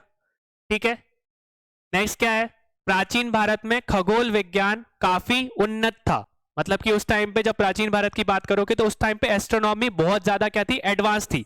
ठीक है, बहुत ज्यादा बोल सकते हो कि उसमें डिस्कवरीज की गई थी और बहुत सारे खगोल शास्त्र मतलब उसको पढ़ाया जाता था एज अ सब्जेक्ट। ठीक है, ये चीज क्लियर हो गई? नेक्स्ट क्या है? खगोल नालंदा की प्रसिद्ध खगोलीय वेधशाला थी। मतलब कि अगर नालंदा की बात करो, नालंदा यूनिवर्सिटी में सबसे बड़ा बोल सकते हो कि एस्ट्रोनॉमिकल वहां पे सब्जेक्ट था। एस्ट्रोनॉमी एक सब्जेक्ट था वहां पर, और एस्ट्रोनॉमी सब्जेक्ट होने के बाद वहां पे बहुत सारे अवधारण या इंस्ट्रूमेंट्स वगैरह भी थे उसकी खोज करने के लिए। तो आर्यभट्ट ने कहां पे जाके अपनी पढ़ाई की होगी? नालंदा में, ये चीज याद रखना, क्योंकि नालंदा किस सब्जेक्ट में सबसे, मतलब बोल सकते हो कि एक सब्जेक्ट था उसमें खगोल शास्त्र, और उसमें वो नालंदा सबसे उच्च था। ठीक है, वो ऐसा विश्वविद्यालय था कि जिसमें सभी विषय के बारे में था, पर उसमें एक एस्ट्रोनॉमी भी था, खगोल शास्त्र भी था। तो आर्यभट्ट ने सबसे अच्छी जगह पे जाके पढ़ाई की, और कहां पे पढ़ाई की? नालंदा यूनिवर्सिटी में। ये चीज क्लियर हो गई, समझ में आया? इसके बाद the purpose behind the development of astronomy was the need of the accurate calendar, better understanding of climate. मतलब कि जो आपके कैलेंडर है, मतलब जो आपका बोल सकते हो कि खगोल विज्ञान है, उसने किस किस चीज में अचीवमेंट फाइंड आउट करा था, या क्या क्या उन लोग की बोल सकते हो कि क्या क्या फाइंडिंग थी। तो हमने अभी पढ़ा था कि एस्ट्रोनॉमी के कारण हमको क्या देखने को मिला था? सबसे पहली चीज कैलेंडर। ठीक है, कैलेंडर कब बना? जब एस्ट्रोनॉमी में, आप बोल सकते हो खगोल शास्त्र में उन लोगों ने चीजों को फाइंड आउट करा। ठीक है, दूसरी चीज समय पर बुआई और फसलों का चुनाव, क्योंकि बहुत ज्यादा जरूरी है ना टाइम के बारे में पता होना कि किस टाइम पे हम लोगों को फसल को लगाना चाहिए और किस टाइम पे फसल को काटना चाहिए। ये सारी की सारी चीजें हमको कब देखने को मिली? खगोल शास्त्र में जब डिस्कवरीज हुई उनके बाद में। समझ में आया? पहली चीज क्या थी? कैलेंडर को फाइंड आउट करना। दूसरी चीज इसकी फसल की, ठीक है, और साथ में वर्षा का पैटर्न को बेहतर समझना कि किस टाइम पे वर्षा होगी। क्योंकि अगर अभी हम लोगों को पता है कि मई जून में होगी, पर मई जून भी कैलेंडर के आने के बाद ही पता चलेगा ना। अब आज तो हम बोल रहे हैं कि हम लोग मार्च में, अब कैलकुलेट करोगे तो कभी कभी हो सकता है कि आप बोल सकते हो कि भूल जाओ, पर वो मॉनसून का आना, मौसम का बदलना, पानी का गिरना, ये सारी की सारी चीजें कब एग्जिस्ट में आई? जब एस्ट्रोनॉमी लोगों ने जब कैलेंडर के बारे में पता किया। ठीक है, कैलेंडर से उन लोगों के लिए क्या आसान हो गया? समय पर बुनाई और फसलों को उगाई। ठीक है, दूसरी चीज वर्षा के बारे में पता करना कि वर्षा कब होगी। ठीक है, और मौसमों के बारे में भी पता कर पाओगे, मौसम कब बदल रहे हैं, कौन सा मौसम कब आएगा, ये सारी की सारी चीजें कब पता चली हम लोगों को? इसके आने के बाद, डिस्कवरी के बाद। ठीक है, और किसका पता चला? त्योहारों के बारे में पता चला। ठीक है, तारीखों को तय करना भी हम लोगों को उससे आया। ये चीज समझ में आ गई, ये चीज क्लियर हो गई। तो अगर हम लोग देखेंगे तो जो आप बोल सकते हो कि ये एस्ट्रोनॉमी में ये सारी की सारी चीजें उन्होंने बहुत ज्यादा आसान कर दी थी खगोल शास्त्र में। ठीक है, ये चीज क्लियर है। तो अगर आप पूछोगे कि जो एस्ट्रोनॉमी के डेवलपमेंट के कारण, मतलब कि आप बोल सकते हो कि विकास के कारण क्या क्या देखने को मिला? सबसे पहली चीज कैलेंडर। ठीक है, better understanding of climate and rainfall pattern for timely showing and selection of crop, कि किस टाइम पे हम लोग लगा सकते हैं और कौन सा क्रॉप लगा सकते हैं। ये चीज भी याद रखना, रावी क्रॉप और कौन सा क्रॉप होता है एक और, तो दोनों के पैटर्न अलग अलग है। रावी और खारिफ दोनों अलग अलग टाइम पे लगाए जाते हैं। ठीक है, अगर खारिफ के टाइम पे रावी लगा दोगे तो वो किसके ऊपर डिपेंड करता है? क्लाइमेट के ऊपर भी डिपेंड करता है कि कौन से टाइम पे कौन सा क्लाइमेट चल रहा है। ये चीज समझ में आई? तो ये सारी की सारी चीजें हम लोगों की कब फिक्स हुई? एस्ट्रोनॉमी के कारण। और उसकी डिस्कवरी ज्यादातर उसमें किसका हाथ था? हमारे आर्यभट्ट का। ज्यादातर उन्होंने कैलेंडर को भी फाइंड आउट करने में मदद की थी। कैलेंडर अगर फाइंड हो गया तो उसके कारण ये सारी की सारी चीजें उनके लिए बहुत ज्यादा आसान हो गई थी कि वर्षा कब होगी, कैसा मौसम होगा, ठीक है, किस तरीके से हम रिलेट कर सकते हैं, और जो ग्रहण वगैरह है वो भी सब सारी चीजें इसके बाद ही आपकी एग्जिस्टेंस में आएंगी। ठीक है, ये चीज क्लियर हुई? इसके बाद ज्योतिष में उपयोग के लिए राशिफल, रात की समय, महासागरों का और रेगिस्तानों को पार करने की आवश्यकता के कारण, मतलब कि हम लोगों को इससे क्या देखने को मिला? एक तो खगोल शास्त्र में जब उन लोगों का ज्ञान और विशेष बढ़ा तो उन लोगों ने क्या तय करने की कोशिश की? रेगिस्तान और महासागरों के बारे में भी पढ़ना शुरू करा। और महासागरों में हम लोगों को पता है कि जो टाइड्स वगैरह जो लहरें होती है वो भी किसके ऊपर डिपेंड करती है? सन, आपके मून के ऊपर, चंद्रमा के ऊपर। तो वो चंद्रमा भी किसका पार्ट होगा? खगोल शास्त्र का। ठीक है, और इस चीज की नॉलेज वो लोग क्यों करना चाहते थे? महासागरों के बारे में क्यों पता करना चाहते थे? क्योंकि उस टाइम पे हम लोग जो भी व्यापार करते थे वो किसके थ्रू करते थे? पानी के थ्रू करते थे। अगर पानी का, अगर आपको लहरें के बारे में नहीं पता और अगर आप कहीं गलती से व्यापार करने गए और आप अगर लहरों में फंस गए तो आपके लिए बहुत ज्यादा दिक्कत हो जाएगी। ये चीज क्लियर हो गई? तो ये खगोल शास्त्र ने हमारा क्या करा? ज्योतिष ने उपयोग में राशिफल, रात का समय, महासागरों और रेगिस्तानों को पार करने की आवश्यकता के कारण खगोल विज्ञान का ज्ञान विशेष रूप से उजागर और सितारों का ज्ञान व्यापार में बहुत महत्व रखता है। मतलब हम लोगों को पता होना चाहिए कि टाइड्स जो है, रेगिस्तान है, जैसे रेगिस्तान में जो बवंडर टाइप का आता है, तो ये सारी की सारी चीजें हमको कैसे पता चली? ये राशिफल और खगोल विज्ञान के बाद ही। समझ में आ गया? ये सारी चीजें क्लियर है? और आर्यभट्ट ने और किस चीज के बारे में बताया था? किस चीज को उन्होंने रिजेक्ट करा था? एक थ्योरी थी पहले के टाइम पे, ये बोला जाता था कि जो हमारा अर्थ है वो अचल है, इमूवेबल है। पर एक्चुअल में ऐसा है क्या? अर्थ क्या करता है? रोटेट करता है। किस पे रोटेट करता है? अपने खुद के एक्सिस पे। ये पहले के आर्यभट्ट के पहले के लोग इस चीज को नहीं मानते थे, वो सोचते थे कि जो अर्थ है वो अचल है, क्योंकि हम लोगों को अचल ही लग रहा है, पर ऐसा नहीं है। उस चीज को गलत किसने करके बताया? आर्यभट्ट ने। ठीक है, तो सबसे पहली चीज कि पृथ्वी अचल है, इस लोकप्रिय आपकी खोज को किसने, आर्यभट्ट ने क्या बताया? कि ये सिद्धांत गलत है। और उन्होंने क्या बताया? पृथ्वी कैसी है?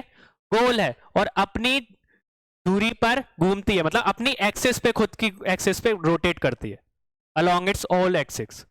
ठीक है, तो खुद की एक्सिस पे रोटेट भी करती है और वो अचल भी नहीं है। इस कॉन्सेप्ट को क्या बताया? आर्यभट्ट ने सिद्ध करके बताया था। ये चीज क्लियर हो गई? आर्यभट्ट के पहले के लोग यही समझते थे कि जो अर्थ है वो अचल है और अचल होने के कारण वो रोटेट नहीं करता। ये सारी चीजें समझ में आई। और उन्होंने बताया कि पूर्व से पश्चिम की ओर बढ़ते हुए सूरज की उपस्थिति झूठी है। पहले क्या बेसिकली क्या बोला जाता था? पहले ईस्ट टू वेस्ट जो हमारा सन की बोल सकते हो कि प्रेजेंस है, वो कैसी रहती थी? ईस्ट से वेस्ट की तरफ रहती थी। ऐसा नहीं है। उन्होंने इस चीज को भी उल्टा सिद्ध करके बताया कि जब हम लोग बेसिकली देखोगे, जब आप आगे की तरफ मूव करते हो या कार से आप लोग या गाड़ी से जब जाते हो, तो जो परछाइयां हैं वो पीछे की तरफ बनती है या आगे की तरफ बनती है? पीछे की तरफ बनती है। तो उससे हमको क्या पता चलता है कि जो सन की दूरी है वो वेस्ट टू ईस्ट नहीं, ईस्ट टू वेस्ट नहीं, वेस्ट टू ईस्ट रहती है। तो इस चीज को भी किसने गलत प्रूफ करके बताया? आर्यभट्ट ने। ये चीज समझ में आ गई? तो हमने आर्यभट्ट के बारे में पढ़ा, ये चीज समझ में आ गई। तो उन्होंने, हमने आर्यभट्ट के मैथ के बारे में डिस्कवरी तो देखी थी कि गणित में उनकी क्या क्या डिस्कवरी थी, साथ में एस्ट्रोनॉमी, खगोल शास्त्र में भी उनकी डिस्कवरीज के बारे में हम लोगों ने देख लिया कि उन्होंने कैलेंडर बनाने में मदद करी, उन्होंने टाइम कीपिंग इंस्ट्रूमेंट्स को बनाने में मदद की, आप बोल सकते हो कि मौसमों का पता लगाया, ठीक है, वर्षा कब होगी, ये सारी चीजें बताई और दो सिद्धांतों को गलत प्रूफ करके बताया। पहला सिद्धांत क्या था? कि धरती अचल है, पृथ्वी क्या है? अचल है, वो रोटेट नहीं करती। पर उन्होंने बताया कि वो पृथ्वी जो है रोटेट भी करती है और अपने खुद की एक्सिस पे रोटेट करती है।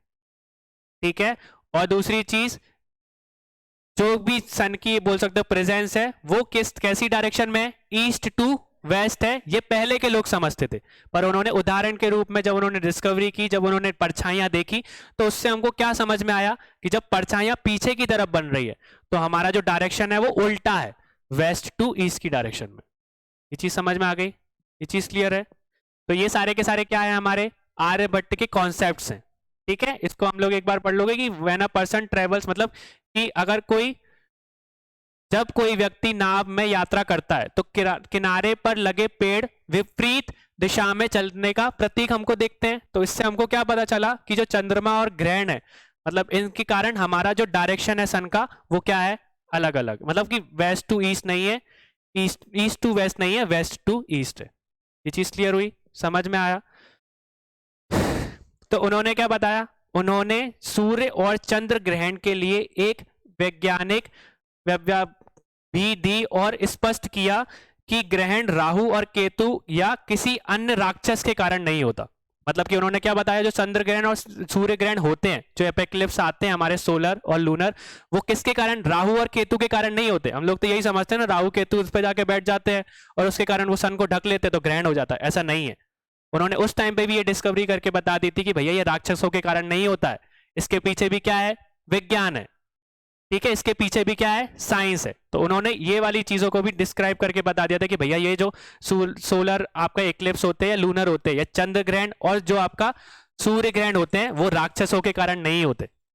ठीक है, राहु और केतु के कारण नहीं होते। ये किसके कारण होते हैं? बेसिकली आपके विज्ञान के कारण होते हैं, जो हम लोगों ने पढ़े। ये चीज क्लियर हुई? समझ में आया? तो हमने अभी किसके बारे में पढ़ा? समझ में आया ये सारी चीजें? तो हम लोगों ने दो के बारे में कवर कर लिया है। कौन कौन सी चीज? बौद्धायन और साथ में आर्यभट्ट। और आर्यभट्ट में हमने इस वाले पार्ट में ज्यादातर उनके ऊपर किस मतलब विषय में ज्यादा फोकस किया है? खगोल विज्ञान में। ठीक है, खगोल विज्ञान हो गया। उन्होंने कौन कौन सी डिस्कवरीज दी, क्योंकि गणित में हम लोगों ने उस चीज को कवर कर लिया था कि उन्होंने बुक लिखी, गणित के सारे सिद्धांत दिए, और खगोल में उन्होंने कौन कौन से सिद्धांत दिए, ये सारी चीजें हम लोगों ने कवर करी। ठीक है, आज के लिए इतना ही बहुत है। कल हम लोग, आपका काम ये है कि ये सारी की सारी स्लाइड को एक एक करके अच्छे से उनको समझना, ठीक है, क्योंकि हम लोगों ने इसको पढ़ लिया है। इसको पढ़ने के बाद अगर आप एक बार इसको अच्छे से रीड कर लोगे तो वो चीज वहीं पे क्लियर हो जाएगी। और ये चीज याद रखना कि जो हम अभी पढ़ रहे हैं वो कॉन्सेप्ट्स हैं और आइडियाज हैं। इस चीज को आपको पढ़ना पड़ेगा फैक्चुअल वे में और समझना पड़ेगा कि कहां से क्वेश्चन बन सकते हैं।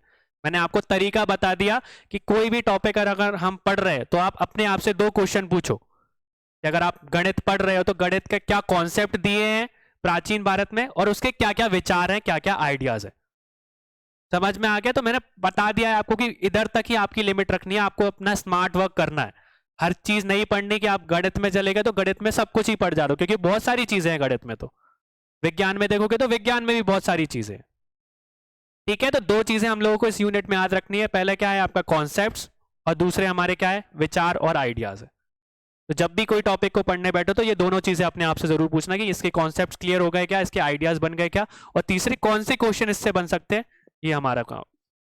ठीक है, तो कल हम लोग किसको स्टार्ट करेंगे, ब्रह्मगुप्त को। तो अगर हो सके तो इसकी एक रीडिंग आप करके आना। अगर आप एक बार पहले से अगर रीड कर पाओगे तो ये वैसे आपकी पीडीएफ आ जाएगी ग्रुप में, तो आपके लिए और आसान हो जाएगा। ठीक है, ये चीज क्लियर है? चलो एंड करते हैं आज सेशन को। Thank you.